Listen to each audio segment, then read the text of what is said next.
Welcome to the brutal beauty of 1340s Florence. Picture this. You wake to the jarring clang of a church bell, tearing through the stillness of dawn. A sound so sharp, it feels like it's slicing your soul in two. Your eyes flutter open, but there's no soft pillow or warm duvet to cradle you, only a damp, lumpy straw mattress, 6 feet long and 3 feet wide, crawling with fleas that have claimed you as their kingdom. The air hits you like a fist, a rancid blend of sweat, animal musk, and a creeping whiff of mold you pray isn't growing beneath your spine. You're 25, but your body groans like it's carried a century of burdens. This isn't the Florence of golden Renaissance dreams, of marble statues and poetic sonnets. No, this is 1340s Florence, a merciless crucible where every breath is a gamble, every day a defiance of death itself. A place so savage it could break you in a heartbeat, yet so strangely alive it dares you to keep listening. What kind of world forges beauty from such brutality? Stay with me, because by the end, you'll understand why this story grips your soul and why you wouldn't survive a single dawn. You roll off your straw bed, the hay crackling beneath you, its barnyard stench a permanent guest in your one room. Shack 15 by 20 feet of warped wood and despair. There are no windows, just jagged gaps in the walls that whistle with the cold Tuscan wind. You're not alone here. Your parents huddle in one corner, your siblings sprawl across the dirt floor, and an uncle who's been visiting for years snores beside the 2 goats you call neighbors. Privacy is a myth. Even the shadows feel crowded. The blanket you kick aside, an 8-pound slab of wool, stiff with years of grime, offers no comfort, only weight. Your bare feet hit the ground, and it's a cruel lottery, soggy from last night's rain or crusted with something the neighbor's chicken left behind. This isn't living, it's enduring, a relentless test of will in a world that doesn't care if you pass. And yet, there's a pulse beneath the filth. At night, the village crams into a tiny barn, 10 by 10 feet, lit by a single trembling candle. Voices rise, weaving tales of dragons and knights, their laughter a fragile thread of hope stitched into the dark. In this suffocating chaos, the human spirit dares to bloom raw, stubborn, and unbreakable. Breakfast waits, but it's no reward. A wooden bowl is thrust into your hands, filled with pottage, a gray, gluey mess of barley, turnips, and wilted herbs that's been simmering over a smoky hearth for days, maybe weeks. It looks like despair congealed, tastes like effort gone sour, but you choke it down because hunger doesn't negotiate. Beside it sits a 1-pound loaf of rye bread, so dense it could crack a skull, sometimes padded with ground acorns or sawdust. When the crops fail, water? The Arno River's a cesspool of waste and rot, so you sip small beer, a weak 2% alcohol brew that's safe only because it's boiled. Even the children drink it, their grimaces mirroring yours. Meat or cheese might grace your table on a rare holy day if the Lord deigns to share. Spices like cinnamon? They're a lord's ransom, worth more than your shack and soul combined. Every bite is a battle won, a small rebellion against a world that starves you by design. Work calls, and it's a merciless master. You're a peasant, one of the 90% tethered to a 50-acre plot you'll never own, property of a lord who wouldn't recognize her face. You grab a wooden hoe, its handle polished by generations of blistered hands, and trudge into the fields. From sunrise to sunset, 6 days a week, you plow, sow, and weed, hauling 10-pound buckets of water until your spine screams. No coffee breaks, no weekends, just relentless toil under a sky that offers no mercy. If you're not farming, perhaps you're a weaver, hunched in a 12 by -12-foot shed, choking on dust as you coax thread from a creaking loom. Sundays off are a fantasy. The harvest doesn't pause, and neither do you. Overhead, the Black Death lurks like a vulture, its shadow a constant whisper. Today could be your last. Fear gnaws at you, but so does defiance. You're still standing, still breathing, a testament to grit in a world built to bury you. The elements mock your struggle. Winter turns your shack into a frozen tomb, the cloth-covered gaps in the walls useless against the chill. Firewood's a treasure, and gathering. It from the hills risks a lashing or a fine you can't pay. Summer's worse, a sweltering nightmare where your wool tunic clings like a second skin. Flies swarm your week-old stew, and the sun bakes you raw beneath a flimsy straw hat. Health is a cruel jest. A nick from a rusty sickle could fester into sepsis. A cough could herald the plague. The doctor thinks bleeding you with a dull knife cures all, while the barber surgeon's pliers turn toothaches into agony. Yet amidst the misery, life flickers. Market days in Piazza della Signoria hum with chaos, and color vendors shout. Coins clink, and for a fleeting moment, you laugh, barter, maybe steal a glance at someone who makes your pulse race. It's not much, but it's enough to keep you. Human dot, this is the brutal beauty of 1340s Florence. A world that grinds you to dust, yet dares you to rise. Your ancestors clawed through this muck, their resilience a quiet fire that lit the way to your cushioned life of hot showers and glowing screens. Their songs under leaking roofs, their stubborn joy amid fleas and filth, these are the embers that make history burn. Next time you sink into your soft bed, spare a thought for those who survived this savage tapestry, their blood and breath the roots of your comfort. If this raw dive into the past has hooked you, if you crave more stories that peel back the skin of history, hit that subscribe button. Join our community of curious souls and fuel the fire for more tales like this. Your support keeps us digging into the shadows of time. Now, test your grit. Would you survive a day in 1340s Florence? A, yes, I'd tough it out. Or B, no, I'd crumble by noon. Drop your answer in the comments below, and let's see who's got the medieval medal. The unseen struggles of medieval women in Florence. In the heart of 1340s Florence, where the clang of church bells and the stench of open sewers mingled in the air, Clara awoke to a world that demanded her silence and obedience.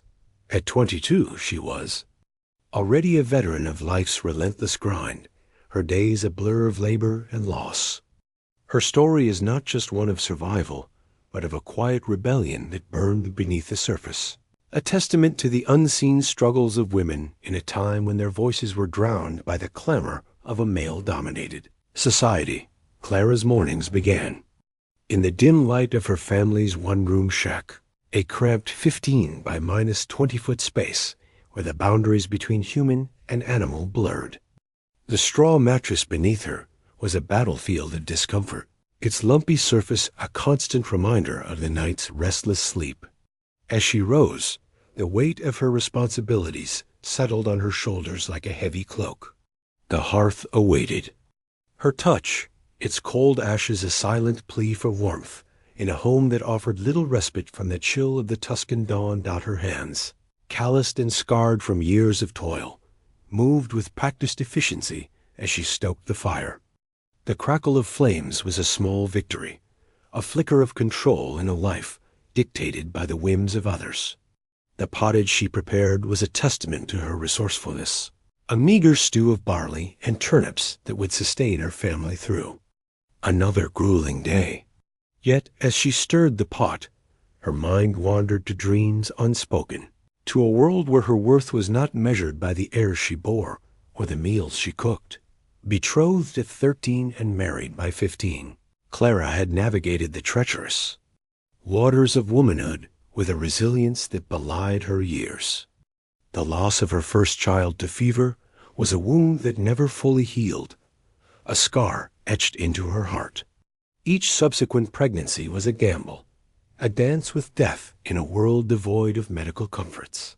The midwife's prayers and the straw cot, soaked with sweat and fear, were her only companions in the throes of childbirth. Yet Clara endured, her spirit unbroken by the cruelties of fate. Her days were a tapestry of labor, woven with threads of fieldwork, spinning, and mending. The Lord's 40-acre plot demanded her sweat and toil, her hoe a constant companion in the endless cycle of planting and harvesting. At home, the loom and the needle awaited, their silent demands a reminder of her domestic duties. The goats bleated for attention, their needs as insistent as those of her family. And through it all, the specter of her husband's lice-ridden presence loomed, constant reminder of her subservient role. But Clara was more than the sum of her chores. In the quiet corners of her mind, she nurtured a rebellion as fierce as it was secret. By the flicker of candlelight, she wove tapestries that told stories of Florence's rolling hills and the dreams she dared not voice. Each thread was a defiance, a whisper of agency in a world that sought to silence her. Her fingers danced across the loom, crafting not just cloth, but a narrative of hope and resistance. The circle of whispers was her sanctuary, a clandestine gathering of women who dared to share more than just herbal remedies. In a neighbor's barn, lit by a single candle, they exchanged secrets and laughter, their voices a chorus of solidarity. Here, Clara found strength in community, a reminder that she was not alone in her struggles. The risk of being labeled a witch was ever present, but the bond they shared was worth the danger. In these stolen moments, Clara's heart swelled with pride, her spirit buoyed by the knowledge that she was part of something greater than herself. Yet, the weight of her reality was never far. Frustration simmered beneath her calm exterior, a quiet rage at the injustice of her lot. Why was her mind confined to the loom, while men debated in the cathedral? Why was her worth tied to the airs she bore, rather than the dreams she harbored? These questions gnawed at her, fueling a courage that defied the norms of her time. In the dirt outside her shack, she scratched letters for her younger sister, teaching her to read in defiance of the church's stranglehold on knowledge.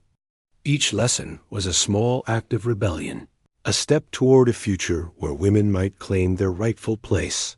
Sorrow, too, was a constant companion. The loss of each child, the bruises from a harsh day, the ache of unfulfilled dreams, these were the shadows that lingered in her soul. But Clara was not defined by her pain. In the laughter shared with friends, in the perfect stitch of a tapestry, in the warmth of her sister's smile, she found joy. These moments were her rebellion, proof that she was more than a peasant's wife, more than a vessel for heirs. For the modern reader, Clara's story is a mirror reflecting the struggles of women across time. Her fight for agency echoes in today's battles for equality. Her secret tapestries, a precursor to the passion projects that sustain the soul. Her circle of whispers is the ancestor of book clubs and support groups, spaces where women find strength in shared experience. And her losses, tempered by resilience, remind us to cherish the freedoms and choices we often take for granted. Clara's life was not just a struggle. It was a quiet revolution, a testament to the power of the human spirit to create beauty from the ashes of hardship. Her legacy is woven into the fabric of history, a reminder that even in the darkest of times, the flame of defiance can light the way forward. The rise of Empress Isabella in 18th century St. Petersburg in the winter of 1730. St. Petersburg stood as a city caught between beauty and brutality, its golden domes piercing the sky while the frozen Neva River lay still, a mirror to the ambitions it cradled. The air was a blade of ice, cutting through cloaks and courage alike, and the streets whispered with the ghosts of those who had perished to build this improbable metropolis. It was into this world that Isabella, born Anna von Biron, arrived, a slight figure stepping from a frost-dusted carriage, her eyes wide with dreams too vast for the Bavarian hills she'd left behind. She was 15, a foreigner in a land that devoured the weak, her heart a fragile flame against the Russian cold. Yet within her, burned a resolve as fierce as the winds that howled through the city's canals. Sd. Petersburg was no ordinary place. Forged by Peter the Great's relentless will, it was a monument to human ambition. Its palaces dripping with gold, and its swamps a graveyard of forgotten laborers. The Winter Palace loomed like a citadel of power, its chandeliers casting light on intrigues that unfolded in shadows. For Isabella, it was both a prison and a promise. Her marriage to Duke Mikhail had brought her here, a union stitched together by politics rather than passion. Mikhail was a man of little substance, lanky, petulant, and enamored with toy soldiers rather than the empire he was meant to serve. His disdain for Russia, his obsession with Austria, made him a laughingstock among the courtiers who watched. Isabella with predatory curiosity. They saw a girl, a pawn. She saw a throne. Her early years were a crucible. The court was a labyrinth of venomous smiles and whispered betrayals, where every word could be a trap and every glance a judgment. Mikhail offered no shield. His tantrums and ineptitude only deepened her isolation. She learned to navigate alone, her mind her sharpest weapon. By 16, she spoke Russian with the grace of a poet, her voice steady as she recited prayers in the Yell. Kazan Cathedral, the scent of incense mingling with her quiet determination. She studied the nobility men like Count Orlov, with his soldier swagger, women like Princess Dashkova, with her acid tongue noting their weaknesses, their desires. In her chambers, she pored over forbidden books, the words of Voltaire and Rousseau, igniting a vision of a Russia remade by reason and strength. Loneliness was her constant companion. Her letters home were intercepted. Her few confidants turned to spies, and even the servant's loyalty was suspect. Mikhail's scorn left her hollow, his refusal to see her as more than a decorative bride, a wound that festered. Yet in that solitude she found clarity. She loved this harsh, beautiful land, its resilience, its potential, and she would not let it crumble under her husband's folly. She began to build, not with stone, but with words and will. In the dim glow of candlelight, she hosted secret gatherings in the Winter Palace, drawing poets and generals into her orbit. Over vodka and murmured dissent, she wove a tapestry of loyalty, her laughter a veil for the steel beneath. These were her people now, her army of the mind. The moment of reckoning came in 1765.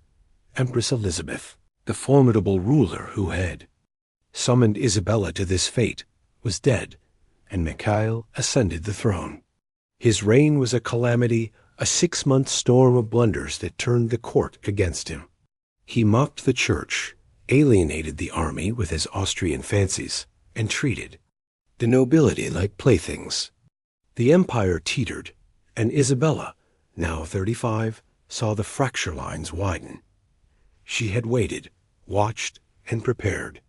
With Alexei Volkov, her lover, a man of fire and poetry, who commanded the imperial guard, she struck. On a night when snow blanketed the city in silence, she rode through the streets, her fur cloak a banner of defiance, her pulse a drumbeat of fear and exhilaration. By morning, she was Empress Isabella II, the throne hers in a coup as swift as it was bloodless. Mikhail, abandoned and broken, faded into history, his death a quiet footnote to her triumph. That victory was a tapestry of light and shadow. She had defied the world, a woman, a foreigner, rising above men who had dismissed her as ornamental. Europe trembled at her audacity, from the courts of Versailles to the halls of Vienna. But the crown was heavy. She had traded her youth for power, her softness for steel, and the memory of that girl from Bavaria haunted her in the stillness. Standing in the throne room, the echo of her footsteps swallowed by its vastness, she felt the weight of every choice, every loss. Had it been worth it? The question lingered, unanswered, in the frost that framed the windows. But Isabella was not one to linger in doubt. She turned her gaze forward, her reign a canvas for the dreams she had nursed in secret. She was no mere conqueror, she was a creator. She pushed for reform schools to lift the ignorant, laws to temper the cruel, her hand steady even as the old guard resisted. St. Petersburg flourished under her, its theaters alive with music, its streets humming with purpose. She was relentless, her ambition a fire that warmed some and scorched others. Yet beneath the Empress was the woman who stood alone by the Neva, watching ice drift in the current, wondering if anyone truly knew her. Her rise was more than a climb to power. It was a rewriting of destiny. She had taken a world that sought to bind her and bent it to her will. The cost was etched in the lines of her face, the silences she kept, but the legacy was undeniable.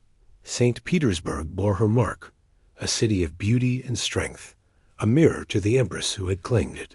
To those who tell her tale, Isabella is a beacon of what can be seized when one refuses to bow. She was not born to rule. She made herself a ruler, and in that act she carved her name into the ice and stone of history. Isabella's vision for a modern St. Petersburg St. Petersburg, 1765. The city stretched before Empress Isabella like a canvas of ice and stone, its beauty as fierce as the winter that gripped it. The Neva River lay frozen, a silver ribbon winding through a metropolis she had claimed, but not yet tamed. From the gilded heights of the Winter Palace, Isabella gazed out at her empire's northern jewel, her breath fogging the glass. This was her creation now, a city forged by the will of a dead Tsar and the blood of nameless serfs, but it would be her vision that shaped its soul. She was no longer the girl from Bavaria, trembling in the Russian cold. She was the architect of a new era, and St. Petersburg would be her masterpiece. The weight of the crown was a constant ache, but it was the weight of her dreams that pressed heaviest on her heart. Isabella had not seized the throne to merely rule. She had seized it to remake Russia in the image of the Enlightenment, to drag a sprawling, fractured empire into the light of reason and progress. The city was her testing ground, a place where the old world of superstition and serfdom would give way to a new order of knowledge and humanity. She imagined St. Petersburg as a beacon, a city of schools and salons, where ideas flowed as freely as the canals that threaded its streets. But the path to such a future was fraught with shadows, and Isabella knew that dreams alone could not thaw the frozen earth. Her first act was to plant seeds of knowledge. In 1766, she founded the Imperial Academy for Girls, a stone's throw from the palace, its halls echoing with the laughter of girls who had learned to read, write, and question a radical notion in a land where women were expected to be silent. Isabella walked its corridors often, her presence a quiet defiance against the courtiers who whispered that education was wasted on daughters. She watched as young minds bloomed, their eyes alight with the same hunger for knowledge that had once burned in her own. "Let them call me a dreamer," she murmured to Alexei Volkov one evening, as they stood beneath the Academy's vaulted ceiling. Dreams are the sparks that light the future. But dreams were not enough to feed a city, and Isabella's vision extended beyond the classroom. She turned her gaze to the streets, where filth and disease festered in the shadows of grandeur. In 1768, she launched a campaign to inoculate the city against smallpox, a scourge that had claimed countless lives, including her own sister's. She stood before her people in the palace square, her sleeve rolled back, the needle's prick, a small pain for a greater good. The crowd watched in awe and fear as their empress bled for them, her courage a silent rebuke to the superstitions that clung to the empire like frost. "If I can bear this," she declared, her voice carrying across the snow, "so can you." Thousands followed, and the city breathed a little easier, its pulse steadier beneath her care. Yet for every step forward, there were forces that sought to pull her back. The nobility, entrenched in their privileges, resisted her reforms with the stubbornness of old oaks. They resented her legal counsel of 1768, her audacious attempt to rewrite Russia's laws with principles of justice and reason. In the candlelit chambers of the Winter Palace, Isabella argued with men twice her age, her voice steady as she spoke of equality before the law, of mercy over cruelty. "We cannot build a great nation on the backs of broken men," she insisted, her eyes flashing with a fire that left them speechless. But the council faltered, its progress choked by the very men who feared the loss of their power. Isabella's heart ached with the knowledge that her empire was not yet ready for the world she envisioned. The city itself was a paradox, a place of breathtaking beauty and brutal inequality. As she walked its streets, disguised in a simple cloak, she saw the grandeur of the palaces give way to the squalor of the serfs' quarters, where families huddled in shacks no larger than 10 by 10 feet, their lives as fragile as the ice on the canals. The gap between her dreams and the reality of her people haunted her. She commissioned public gardens along the Neva, their flower beds a riot of color against the gray stone. But even as children laughed among the roses, she knew that beauty alone could not feed the hungry or free the bound. Her vision was a fragile thing, a flame flickering in the wind of a world not yet ready to change. It was in this crucible that the rebellion of 1775 erupted, a storm that threatened to shatter her dreams. Ivan Kovalenko, a Cossack with a tongue of fire and a claim to Mikal's ghost, rode through the Valda region like a specter of vengeance, promising freedom to serfs and death to nobles. His words were a spark in a land parched for hope, and the flames spread with terrifying speed. Towns fell, fortresses burned, and for a fleeting, terrifying moment, it seemed the empire might fracture beneath her feet. Isabella stood in the war room, maps spread before her, her fingers tracing the rivers and roads that bled with revolt. Fear coiled in her chest, but she crushed it with the same will that had brought her to the throne. "I will not let this land devour itself," she vowed. Her voice a blade of ice. She dispatched her armies, 20,000 strong, their banners snapping in the wind as she paced the palace, her mind a storm of strategy and sorrow. The rebellion was crushed, Ivan's head mounted on a pike in Moscow's Red Square, but the victory tasted of ash. She had saved her empire, but at what cost? The serfs remained chained, their dreams of freedom buried with the dead. Isabella stood by the Neva that night, the water a black mirror beneath the stars, and wept for the compromises she had made. She had chosen order over justice, stability over the enlightenment she so cherished. The weight of that choice settled into her bones, a scar she would carry to her grave. Yet even in the shadow of rebellion, her vision endured. St. Petersburg grew, its theaters alive with the strains of new operas, its libraries heavy with books from Paris and Berlin. She welcomed artists and thinkers to her court, their voices a chorus of possibility in a land still shackled by its past. In the Hermitage, she amassed treasures from across the world, each painting and sculpture a testament to the beauty she sought to weave into the fabric of her empire. She was a patron of the arts, a lover of knowledge, and in her quieter moments, a woman who dreamed of a Russia that could stand as an equal among the great powers of Europe. Her lover, Alexei Volkov, was both her anchor and her mirror. He saw the woman behind the crown, the dreamer who sometimes faltered beneath the weight of her own ambitions. In the gardens she had built, they walked hand in hand, the scent of blooming lilacs a balm to her weary soul. "You cannot carry the world alone," he whispered one evening, his breath warm against her cheek. But Isabella smiled, a bittersweet curve of her lips. "I must," she replied, "for who else will?" Their love was a refuge, but it was also a reminder of the sacrifices she had made her youth, her softness, the simple joys of a life unburdened by empire. As the years passed, St. Petersburg became a reflection of Isabella's soul city, of light and shadow, of grandeur and grit. She had not achieved all she had dreamed, but she had planted the seeds of change, and in time they would grow. The schools she founded echoed with the voices of a new generation, the laws she had fought, for left their mark on the empire's conscience, and the gardens she had nurtured bloomed each spring, a quiet testament to her hope.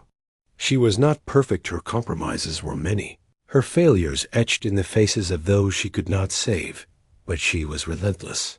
Her will of force that shaped history. In the end, Isabella's vision for St. Petersburg was not just a dream of buildings and laws. It was a dream of possibility, of a world where reason triumphed over ignorance, where beauty could rise from the harshest of soils.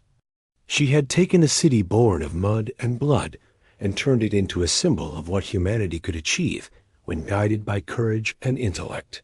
Her legacy was not without its scars, but it was undeniable, a beacon that would shine long after her. Final breath, a reminder that even in the coldest of lands, the human spirit could bloom. The Scarlet Lady of Tikal, the dense emerald embrace of the Guatemalan jungle, where the air hums with the whispers of ancient spirits, and the earth cradles secrets older than memory. The ruins of Tikal stand as silent sentinels of a world long vanished. The temples, their limestone faces worn by time and rain, rise like jagged teeth from the canopy, piercing the sky with stories etched in stone. It was here, in 1996, that a team of archaeologists, led by the steady hand of Dr. Elena Ramirez, uncovered a mystery that would echo through the ages. A sealed crypt hidden deep within Temple II, a 25-foot pyramid that had guarded its treasure for over a millennium. As they pried open the stone lid of a 6-foot sarcophagus, a cloud of red dust rose like a sigh from the earth, and the jungle itself seemed to hold its breath. There, bathed in the sacred toxic glow of cinnabar, lay the Scarlet Lady of Tikal, woman whose name was lost to time, but whose presence still commanded reverence. The tomb was a shrine to divinity and death, a sacred space where the boundaries between worlds blurred. The Scarlet Lady's bones, fragile yet defiant, rested on a bed of jaguar skin, her skull adorned with a mosaic mask of jade tiles, each piece a whisper of eternal life. Around her, the walls were stained crimson, the cinnabar a crushed mercury, sulfide clinging to the stone like the blood of the earth itself. To the Maya, this was no mere burial. It was a transformation, a ritual passage into Xibalba, the underworld where the soul would face trials of fire and shadow. The cinnabar was her shield, its vibrant red a symbol of rebirth, of life emerging from the jaws of death. Only the most revered were honored with such a rite, and in all of Tikal, only one other shared this distinction: King Balam, the city's greatest ruler, whose tomb lay just 50 feet away in Temple I. The proximity of their resting places was no accident. It was a cosmic tether, binding them across eternity. But who was she? The question hung in the air, like the jungle mist, thick and unyielding. No glyphs adorned her sarcophagus. No inscriptions sang her name. Yet the richness of her burial spoke of a woman who had wielded power as vast as the sky. Scholars leaned toward Lady Kainich, the wife of King Balam, a queen who had borne 3 sons and stood at the heart of Tikal's golden age. Others whispered of Lady Yal, Balam's mother, who had ruled as regent, her decrees shaping the city's fate. The DNA tests were inconclusive, the bones too ancient to yield their secrets, and so the mystery deepened. Was she a priestess, a healer, a keeper of the stars? The lack of a name was a void that invited wonder, a silence that echoed louder than any word. Perhaps it was intentional, a testament to the Maya belief that the soul lived not in monuments, but in the whispers of ritual and earth. The tomb itself was a map to the divine. Aligned east to west, it mirrored the sun's journey, a path from life to death and back again. The jade that draped her chest and wrists was not mere ornament. It was the breath of the gods, the green of maize and jungle, a promise of eternity. Her mask, crafted from 100 tiny tiles, was a vessel for her soul, preserving her identity as she ventured into the underworld. Scattered around her were bone needles and obsidian blades, tools of sacrifice and sight, hints of the rituals she had performed under the starlit skies of Tikal, for the Scarlet Lady was not just a queen. She was a guide to the cosmos, her eyes tracing the path of Venus from the temple's peak, her voice weaving the calendar that bound her people to the heavens. In the world she left behind, Maya women were not mere shadows to their kings. Were the sinew of the empire, diplomats and priestesses, their bloodlines the threads that wove dynasties together. Lady Yol had ruled Tikal in her son's name, her hand steady on the reins of power, her vision etched into the city's sprawling 10-square-mile expanse. The Scarlet Lady, whether wife or mother, was a pillar of that legacy. Her influence as vital as the rain that fed the fields. Her burial, with its jaguar skin and sealed vessels of chocolate and maize, was a testament to her role as a bridge between gods and men, her spirit destined to rise again like the sun she had honored. To stand before her tomb was to feel the weight of centuries, to sense the pulse of a civilization that had mapped the stars and measured time with a precision that still baffled the modern mind. The cinnabar's crimson glow, the jade's cool touch, the silence of the chamber, all of it spoke of a woman who had been more than mortal, a figure who had walked the line between worlds. The mystery of her identity was not a gap but a gift, an invitation to imagine, to connect with a past that refused to be fully known. She was a riddle wrapped in scarlet, a queen without a name, but with a legacy that stretched across the ages. For those who sought her story, the Scarlet Lady was a mirror to their own longing for connection, for understanding. She was a reminder that history was not a static thing, but a living, breathing tapestry, woven with threads of wonder and loss. Her tomb, untouched for 1,300 years, was a portal to a world where the divine and the mortal danced in delicate balance, where power was not just wielded, but earned through sacrifice and sight. She was the heart of Tikal, the soul of its golden age, and in her silence she spoke volumes. The jungle cradled her still, its vines and roots a protective embrace around the temple that housed her. The air was thick with the scent of earth and decay, but also with the promise of renewal. The Scarlet Lady had crossed into Xibalba, her journey through the underworld, a testament to the Maya belief in cycles, death as a seed, burial as planting, the afterlife as rebirth. She was not gone. She was transformed, her spirit woven into the fabric of the cosmos, her legacy a beacon for those who dared to look beyond the veil. In the end, the Scarlet Lady of Tikal was more than a mystery. She was a revelation. She taught that power was not always loud. That influence could be as quiet as a tomb's stillness, as enduring as jade. She was a woman who had ruled not just a city, but the stars themselves, her gaze fixed on eternity. And in her crimson-dusted bones she left the message for the ages that even in the deepest silence the human spirit could sing. The life and art of Maria Alvarez in 20th century Mexico City, in the vibrant, chaotic heart of 20th century Mexico City, where the air hummed with the scent of street food and revolution. Maria Alvarez was born into a world that would both break her and make her. The year was 1908, and Cayocan, a cobblestone enclave on the city's edge, cradled her childhood home, Casa Verde, a sanctuary of cobalt walls and wild gardens. Here, amidst the clamor of mariachi and the whisper of ancient Aztec ghosts, Maria's story began a tale of defiance, pain, and the alchemy of turning suffering into art. Maria was the third daughter of a German-Mexican photographer and a devout mestiza mother, a blend of cultures that wove contradiction into her very being. Her father, Heinrich, was a man of quiet intellect, his lens capturing the soul of a city in flux. Her mother, Rosa, was a pillar of faith and resilience, her hands calloused from tending both children and the earth. From them, Maria inherited a restless curiosity and a spine of steel. But at 7, polio struck, twisting her right leg and casting her into a world of isolation. The disease was a thief, stealing her mobility and her childhood ease, but it could not touch her spirit.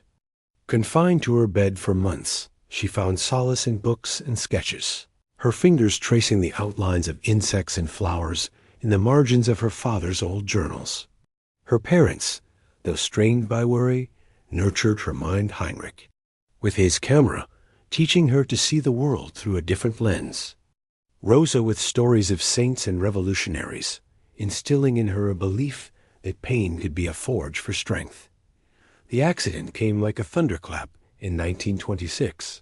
When Maria was 19, she was riding a tram with her lover, Alejandro, their laughter mingling with the city's pulse when the vehicle derailed, crumpling like paper against a wall.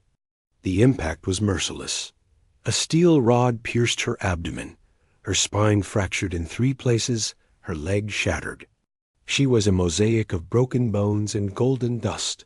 Her pouch of art supplies had burst, coating her in glittering ash as she lay, pinned in the wreckage. The doctors were grim, their prognosis a litany of impossibilities. But Maria, even as she writhed in agony, refused to surrender.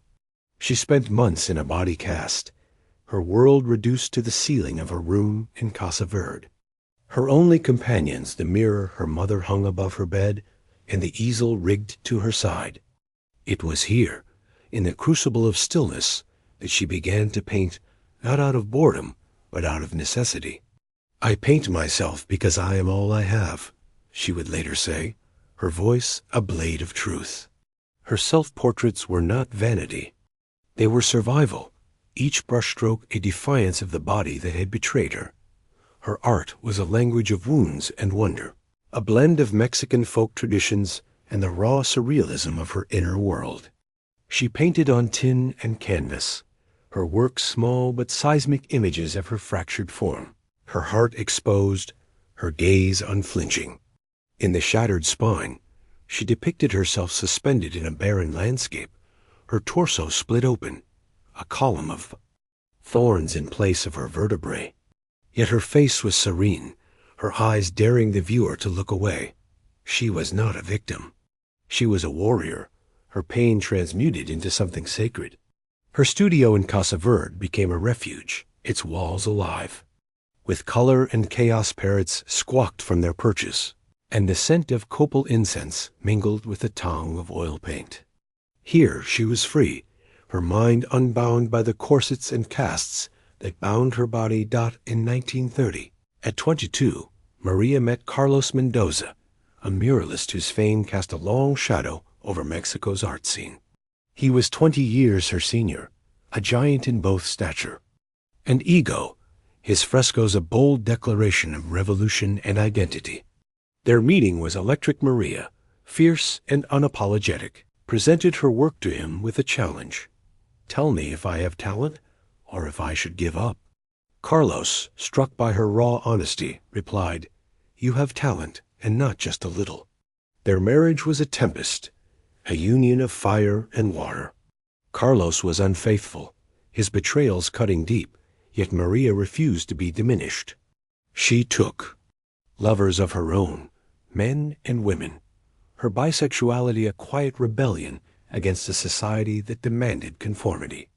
Their bond was less about fidelity and more about a shared hunger for creation, a recognition of the other's genius.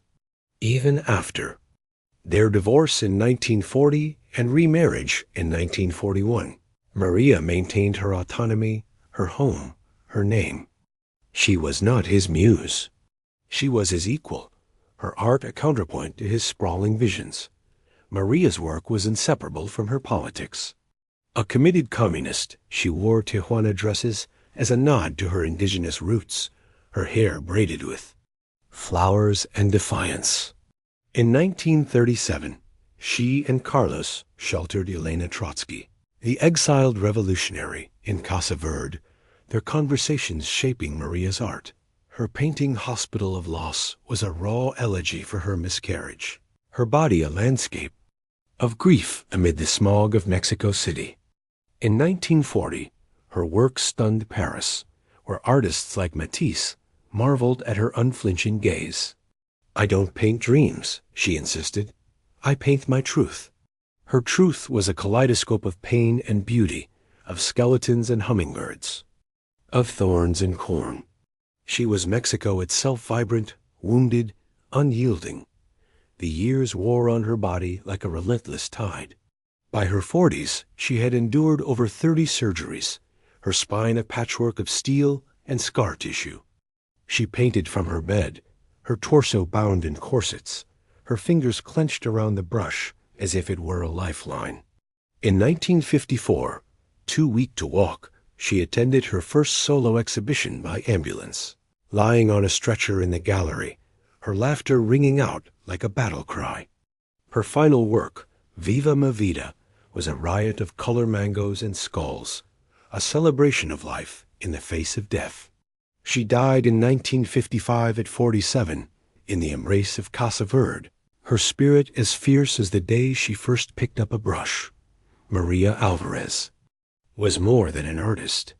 She was a testament to the human capacity to transform suffering into something luminous. Her legacy is not just in her paintings, but in the way she lived unapologetically, authentically, her heart laid bare for the world to see. She taught that pain could be a muse, that identity was a canvas, and that art was not a luxury, but a necessity. In a world that often demands perfection, Maria gave us her brokenness and made it beautiful. Her story is a call to embrace our own scars, to paint our truths, and to live with the fierce grace of a woman who turned her wounds into wings. Legacy of survival and inspiration in the quiet of a Florence dawn, where the mist clung to the hills like a lover's breath. Clara sat at her loom, her fingers weaving defiance into every thread. The air was thick with the scent of damp earth, and the faint flicker of candlelight cast shadows that danced like ghosts of her unspoken dreams. Her tapestries were more than cloth. They were her rebellion, a silent scream against a world that demanded her silence. Centuries later, in the frozen grandeur of St. Petersburg, Empress Isabella stood by the Neva, her breath a cloud of resolve as she envisioned a city reborn from ice and ambition. Her gardens, blooming defiantly against the gray stone, were her answer to the chaos of empire, a testament to beauty carved from compromise. Across the ocean, in the jungle's emerald embrace, the Scarlet Lady lay entombed in cinnabar and jade, her spirit a riddle wrapped in eternity, her influence a whisper that echoed through the ages. And in the vibrant chaos of Mexico City, Maria Alvarez painted her pain into masterpieces, her brush a blade that cut through the veil of suffering to reveal the raw beauty beneath. These women, separated by time and tide, were bound by a legacy of survival and inspiration, a tapestry of resilience that stretched across the centuries. Their stories a beacon for those who dared to dream. Clara's life in 1340s Florence was a symphony of struggle, each day a note in a melody of endurance. The filth of the streets clung to her skirts, the hunger in her belly a constant companion. Yet she wove her tapestries with a grace that belied her circumstances. Her secret gatherings, lit by the flicker of a single candle, were a sanctuary, where laughter and whispered remedies wove a community stronger than any lord's decree. Her defiance was quiet, but it was fierce, a flame that refused to be extinguished. In her, we see the roots of every woman who has ever fought for her voice. Her art a precursor to the passion projects that sustain the soul in a world that often demands conformity. Empress Isabella's rise was a storm of ambition and isolation, her heart a fortress against the betrayals of court. The chill of St. Petersburg's winters seeped into her bones, But she warmed the city with her vision schools where girls dared to dream, gardens where hope took root. Her compromises were many, her failures etched in the faces of those she could not save, yet her legacy was undeniable. She was a woman who bent the world to her will, her story a mirror for those who navigate the tightrope of leadership and ideals. Her gardens, blooming each spring, were a reminder that even in the harshest climes, beauty could flourish. The Scarlet Lady of Tikal was a mystery draped in crimson, her tomb a portal to a world where the divine and mortal danced in delicate balance. Her influence was woven into the fabric of her civilization, her spirit a guide through the underworld's trials. The jade that adorned her was not mere ornament, but a promise of eternity, her mask a vessel for a soul that refused to be forgotten. In her silence, she spoke volumes, her legacy a call to embrace the unknown, to find strength in the spaces between what is known and what is felt. She was a reminder that power could be as quiet as a tomb's stillness, as enduring as the jungle that cradled her. Maria Alvarez's art was a revolution in color and pain. Her canvas is a battlefield where suffering was transformed into something luminous. Her studio in Casa Verde was a riot of life parrots, squawked, incense curled through the air, and her laughter rang out like a battle cry. She painted her brokenness and made it beautiful, her defiance a beacon for those who have ever felt their own scars too heavy to bear. Her legacy was not just in her art, but in the way she lived unapologetically. Authentically, her heart laid bare for the world to see. She taught that creativity was not a luxury, but a necessity, a way to turn wounds into wings. These women, though separated by centuries, were sisters in spirit, their stories a continuum of defiance and creation. Clara's tapestries echoed the Scarlet Lady's silent strength, both leaving marks on history without the need for names or titles. Isabella's gardens mirrored Maria's rooftop oasis, both spaces of hope carved from chaos. Their legacies were not isolated. They were part of a larger narrative of women who have fought, endured, and inspired. Their resilience evokes empathy and pride. Their compromises a lesson in the complexities of power. Their mysteries an invitation to wonder. Their art a call to embrace our own creativity. Their stories resonate with the modern soul, offering lessons and inspiration for today's challenges. Clara's quiet defiance might inspire a late-night writing session. Isabella's gardens a community project. The Scarlet Lady's mystery a museum visit. Maria's art a new hobby. Their lives remind us that history is not a static relic, but a living conversation, a puzzle we are all part of. They fought through filth, betrayal, and pain, their spirits carving a path to our cushioned lives of Wi-Fi and wonder. Their laughter in the face of fleas, their songs under leaky roofs, their art in the midst of chaos. These are the sparks that light up history, urging us to find our own dot as you slip into your clean bed tonight. Whisper a thank you to these women who survived so you could thrive. Their legacy is not just in the past. It lives in you, a spark ready to ignite your own corner of the world. Reflect on your own struggles, your own dreams, and know that you are part of this timeless tapestry. Whether through art, community, or simply appreciating the comforts of modern life, you honor their legacy. The human spirit, as they showed, is unbreakable, and in that truth, we find our greatest inspiration. A journey of resilience. The character's story, the character's life is a remarkable tale of struggle, perseverance, and triumph against all odds. Born into a world shadowed by poverty, their early years were defined by scarcity, barely enough. Food to eat, a leaking roof over their head, and no access to education beyond what they could scrape together from borrowed books or overheard conversations. Their family, too, was fractured. A parent lost to illness, and another consumed by despair left the character to fend for themselves far too young. Yet, even in these bleak beginnings, a spark of determination flickered within them, a refusal to let their circumstances dictate their future. As they grew, the challenges only multiplied. The character took on backbreaking work, from tending fields to running errands for pennies, all while dreaming of something greater. But fate seemed relentless. A sudden betrayal by a trusted friend cost them what little they had saved, plunging them back into desperation.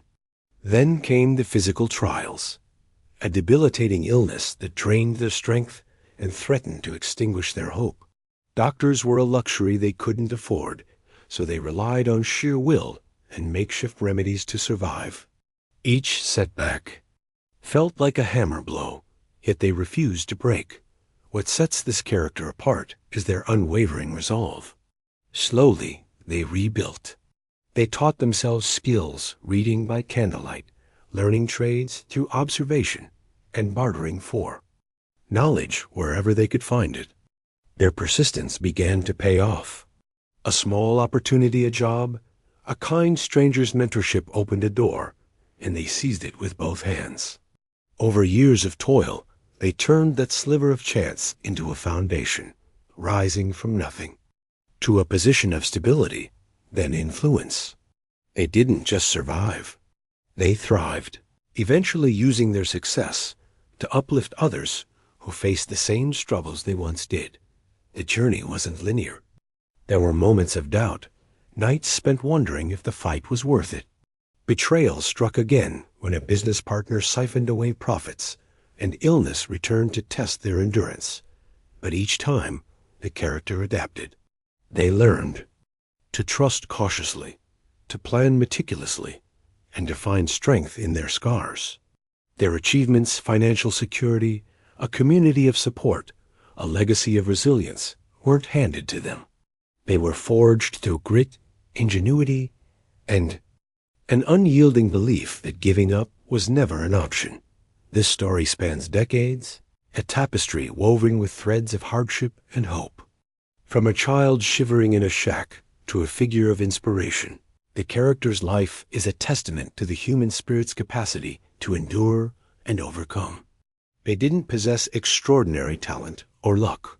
What they had was an iron will and a heart that refused to surrender. Their victories were hard-won, their losses profound, but their ability to rise again and again defined them. A profound lesson, the power of resilience. Deepest lesson from this character's journey is the transformative power of resilience. Life is unpredictable, often cruel, and rarely fair. It can strip away everything you hold dear: your health, your wealth, your trust in others, and leave you with nothing but yourself. Yet this story teaches us that within that nothing lies everything you need to rebuild. Resilience isn't about avoiding pain or failure. It's about facing them head-on, learning from them, and refusing to let them have the final word. The character didn't succeed because they were spared hardship. They succeeded because they chose to keep going despite it. This lesson resonates because it's universal. Poverty, betrayal, illness, these are not unique to one person or one time. They are the storms we all weather in some form. The character's strength came from their mindset, a belief in their own worth, a commitment to their dreams, and a willingness to adapt when the path crumbled beneath them. That's the core of resilience, holding fast to hope when it's easiest to despair, and taking one more step when every muscle screams to stop. Applying resilience to modern life. In today's world, this lesson is more relevant than ever. We live in an age of rapid change, economic uncertainty, technological disruption, and personal pressures amplified by social media's relentless comparisons. The character's story offers a blueprint for navigating these challenges. First, set clear goals. They knew what they wanted, a life beyond survival, and every choice they made moved them closer to it. In our lives, defining what matters most, be it a career, a relationship, or personal growth, gives us direction amid chaos. Second, maintain a positive attitude. The character didn't wallow in self-pity. They sought solutions. Today, we can Cultivate optimism by focusing on what we can control and letting go of what we can't. Finally, adaptability is key. When betrayal or illness struck, they didn't cling to broken plans, they pivoted. In modern terms, this might mean upskilling for a new job, seeking support during tough times, or reimagining our paths when obstacles arise. Resilience isn't a gift you're born with. It's a muscle you build. Start small, push through a tough day, learn from a mistake, and watch it grow. The character's life proves that no matter how dark the night, dawn is possible if you keep moving toward it. Let's interact. Here's a quick question for you. What do you think is the most important quality for success in life? A. Persistence. B. Luck. Drop your answer A or B in the comments below. I'd also love to hear your thoughts. How has this story inspired you? What challenges have you overcome with resilience? Share your ideas so we can all learn from each other. If you enjoyed this, please subscribe to the channel for more inspiring content. Your support keeps us going. Let's build a community of strength together.